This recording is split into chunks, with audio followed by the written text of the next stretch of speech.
Repetition isn't just a motivational tool, it's a biological mechanism. When we repeat specific phrases with intention, we aren't just changing our mindset, we are altering the wiring of our brain. This process is called neuroplasticity. It refers to the brain's ability to change its structure and function in response to experience. And language, especially repeated, emotionally charged language, is one of the most powerful forms of experience the brain responds to. Each time you speak a phrase, you're firing a set of neurons. And when those same neurons fire together repeatedly, the connections between them strengthen. This is Hebbian learning. Neurons that fire together wire together. So if you say, "I am in control of my focus," once, you may feel a flicker of motivation. But if you say it every morning, especially when distractions arise, you start to build literal physical pathways in your prefrontal cortex that enhance cognitive control.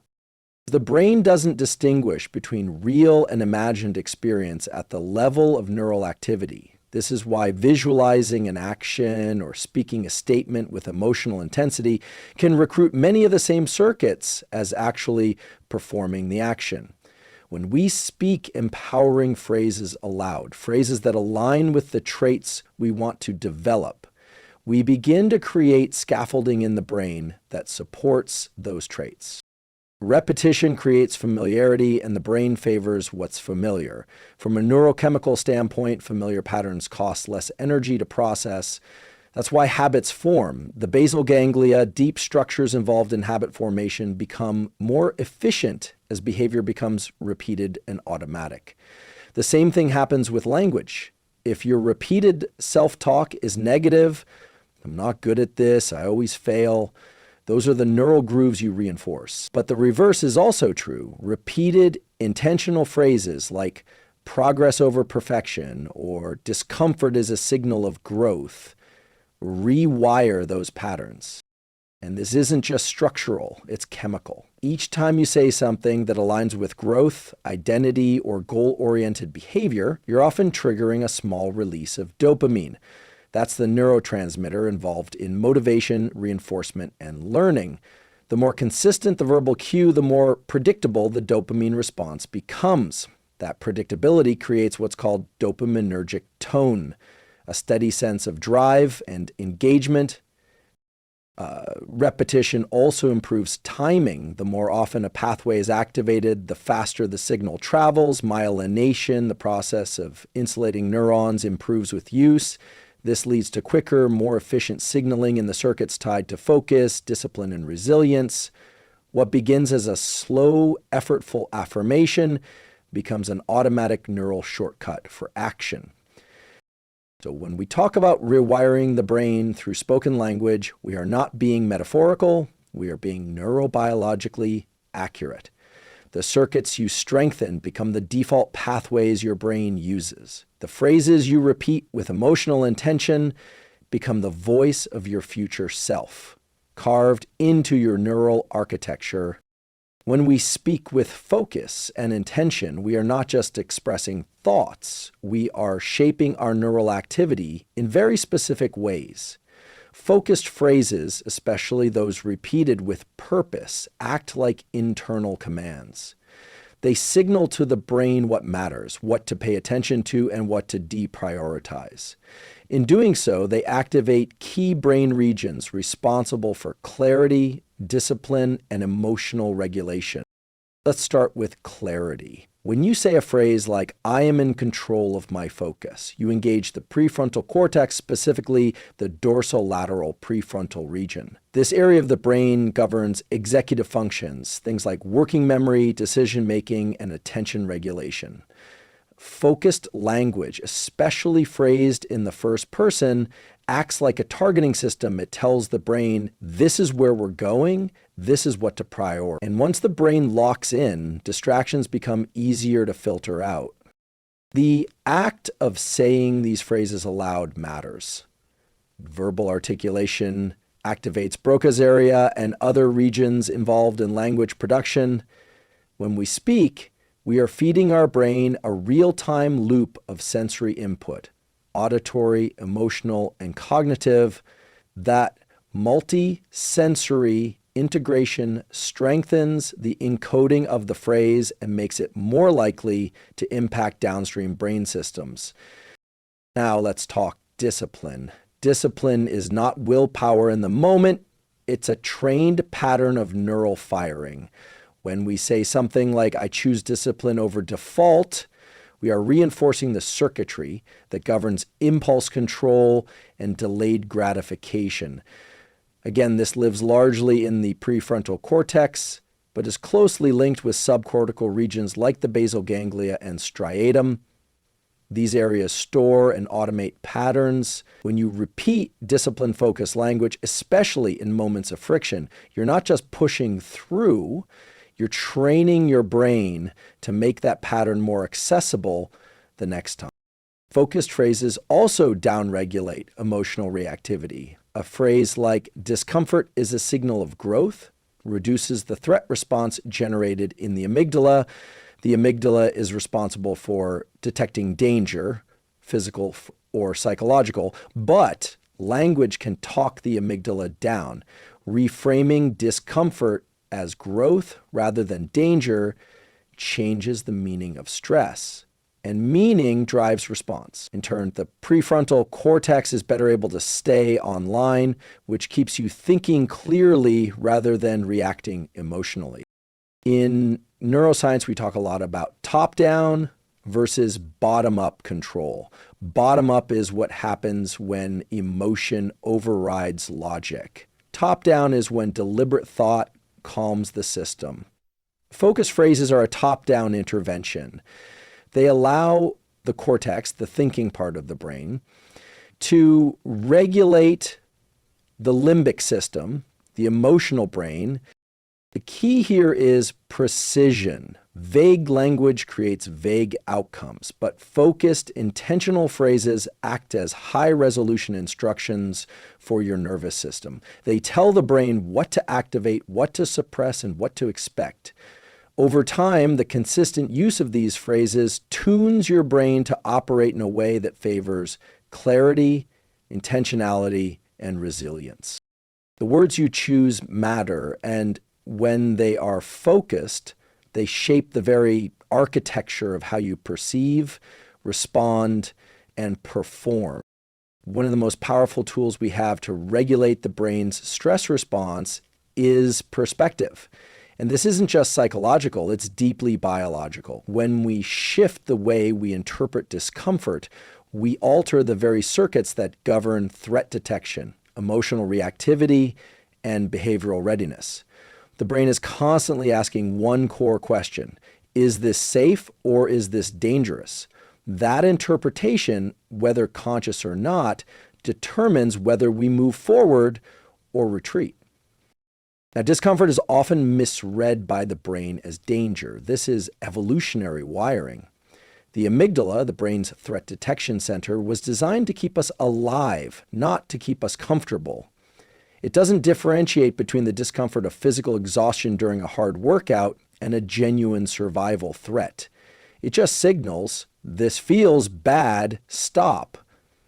But if we don't learn to reinterpret that signal, we end up avoiding the very stressors that promote growth.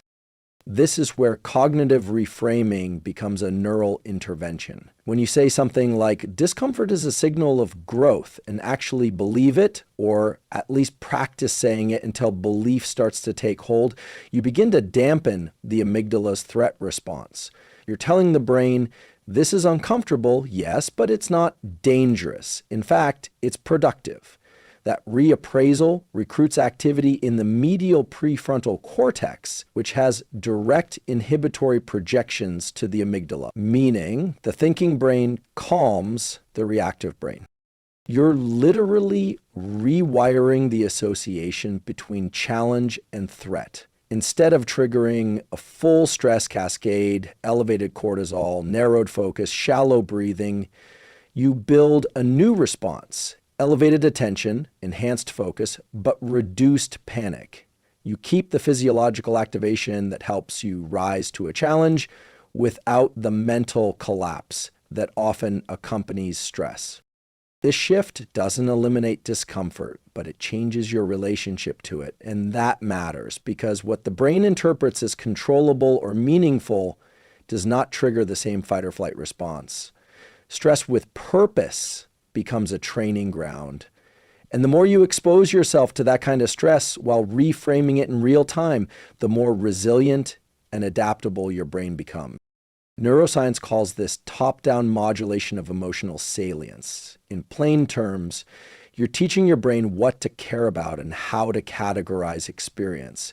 When you consistently associate discomfort with growth, you start to crave that signal, not fear it. That craving itself is a sign of dopaminergic shift. It means you've started associating effort with reward even before the outcome arrives. So when you say discomfort is a signal of growth, you're not just pushing through.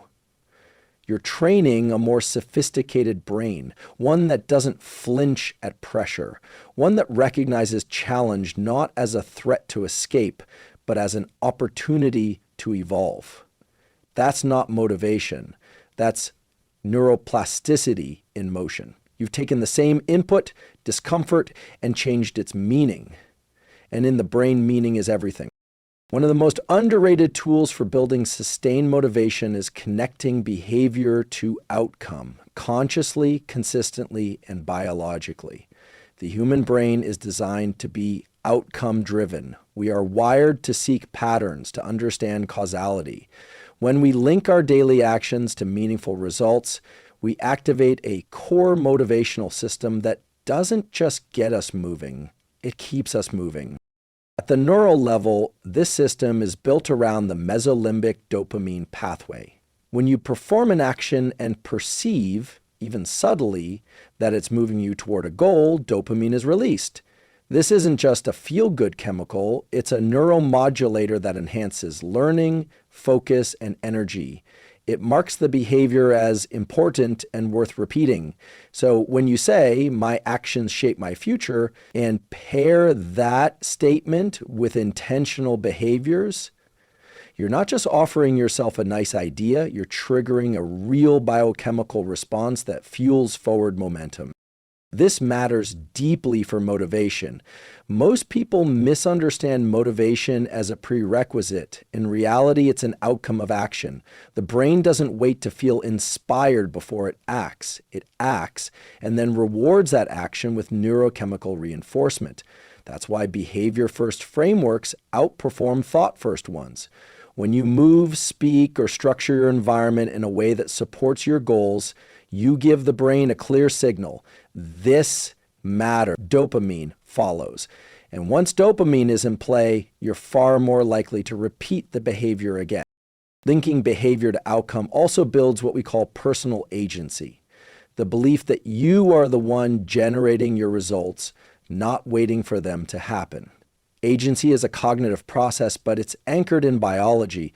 When you take an action, whether it's doing the hard workout, turning off a distraction, or showing up when it's inconvenient, and then deliberately reflect on how that action contributes to your larger trajectory, you strengthen prefrontal limbic communication. That connection is essential for discipline and resilience. There's also a feedback loop here. The more consistently you link cause and effect, what you do and what it leads to, the more motivated your brain becomes to keep showing up.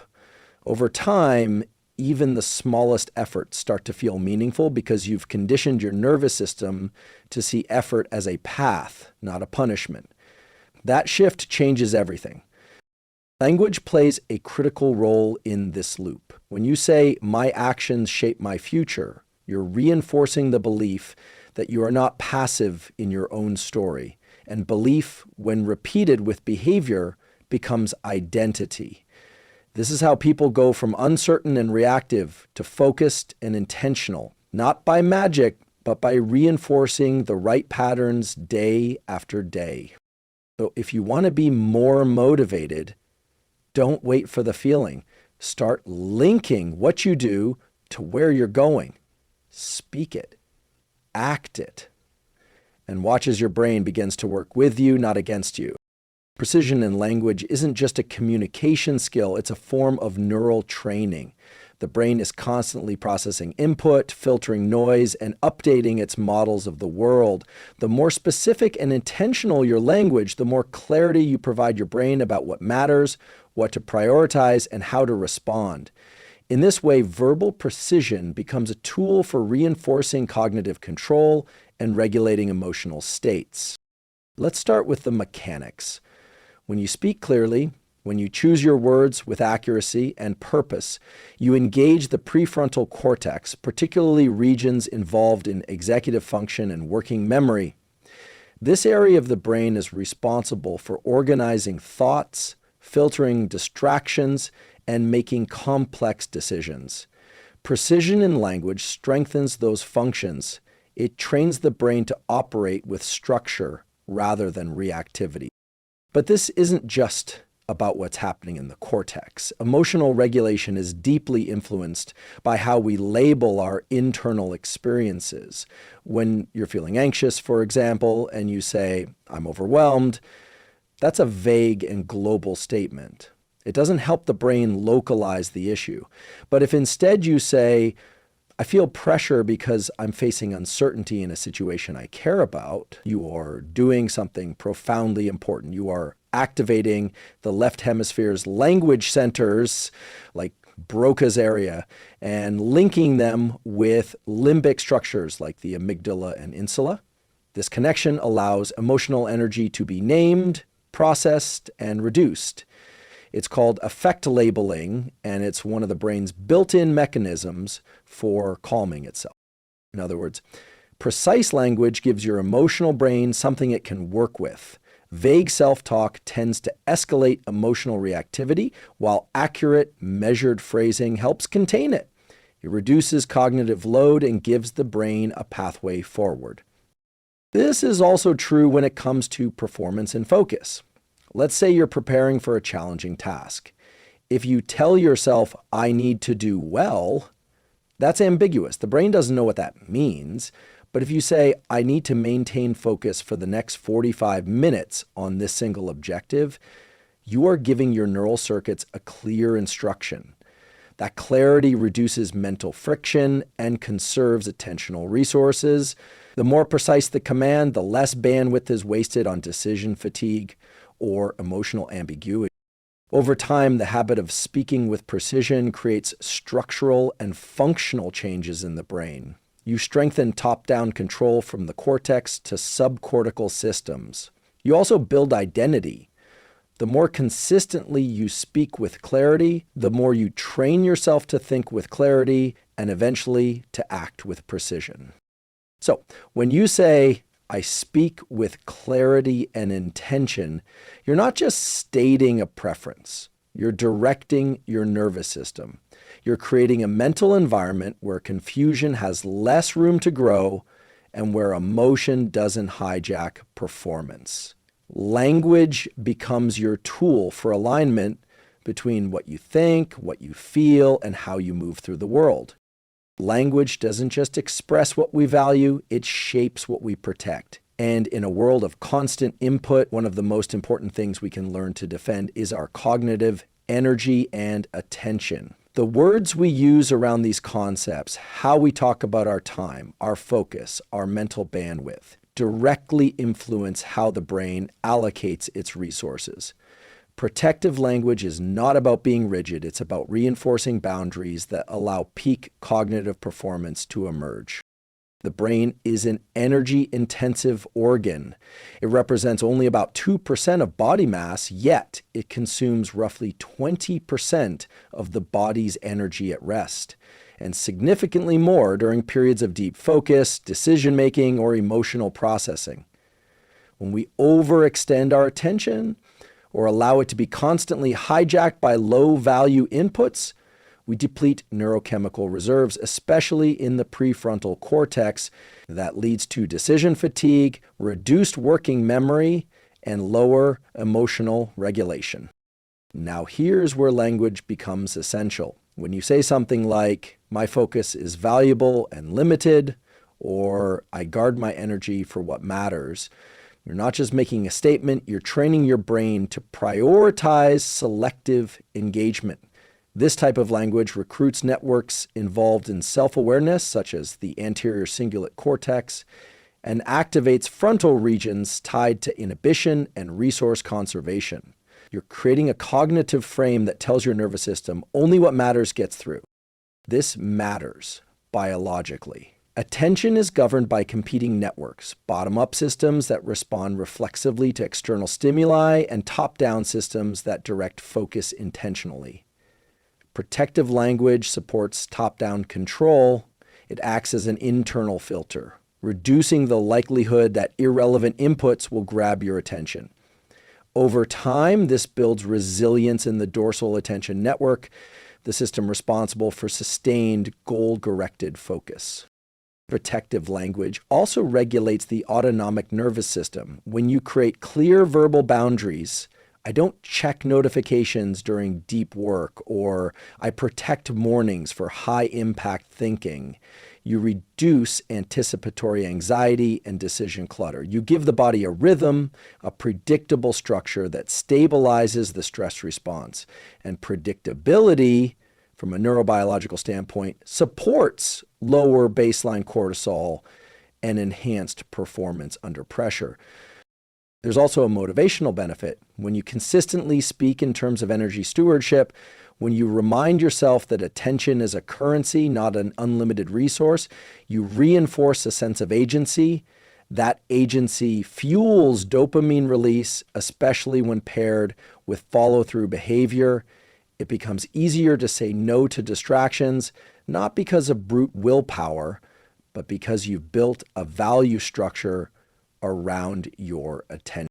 So when you say, I protect my focus like it's fuel, you're engaging in more than just affirmation. You're reinforcing a neural policy, a rule set that your brain begins to follow automatically. And the more consistent that language becomes, the more you shape your internal environment to support clarity, productivity, and long-term performance. One of the most transformative shifts we can make in pursuit of long-term success isn't behavioral, it's identity-based. It's not just about what we do, it's about who we believe we are when we do it. And that shift begins with language. Identity-shifting language, phrases like, I am the type of person who shows up no matter what, or I lead myself before I lead outcomes, serves as a neurological anchor. It builds cooperative frameworks across the brain that align motivation, emotion, and behavior toward a unified sense of self. Let's unpack that biologically. The brain thrives on coherence. When your thoughts, words, and actions align, the anterior cingulate cortex, a region associated with cognitive consistency and self-maneuvering, shows reduced conflict activity. That means less internal friction. You're not fighting yourself. You're not saying one thing, doing another, and silently judging both. You're operating from an integrated model of identity that makes behavior automatic rather than effortful. When you use identity-based language, you engage the medial prefrontal cortex, a region heavily involved in self-referential thinking. This area doesn't just track what you do, it processes who you believe you are. And what's important is that this region is highly plastic. It can be reshaped through repetition, intention, and experience.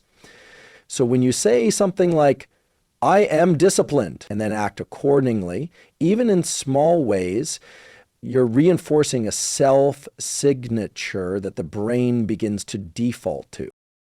This process reduces cognitive load. Instead of debating every decision, should I do the hard thing, should I avoid it, you act in accordance with the identity you've installed. You've removed ambiguity, and the brain loves clarity because it conserves energy. That's why identity-based shifts aren't just motivational, they're efficient. There's also a cooperative aspect at the system level. The brain is made up of many competing networks, emotional, logical, habitual, attentional. When identity becomes the organizing principle, those systems begin to synchronize. For example, The limbic system, which processes emotion, starts to align with the executive systems in the frontal cortex. So rather than resisting discomfort or delay, you emotionally prefer the things that match your identity. That's when behavior becomes sustainable. And it's not about perfection, it's about reinforcing a pattern of self-directed alignment. The more you repeat identity-shaping phrases, the more your nervous system integrates those values into baseline functioning.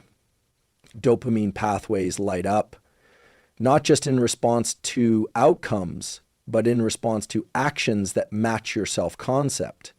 That's long-term leverage. It's not dependent on motivation spikes. It's internalized. So when you say, I am becoming the person who does hard things because that's who I choose to be, you're doing something powerful. You're not describing yourself.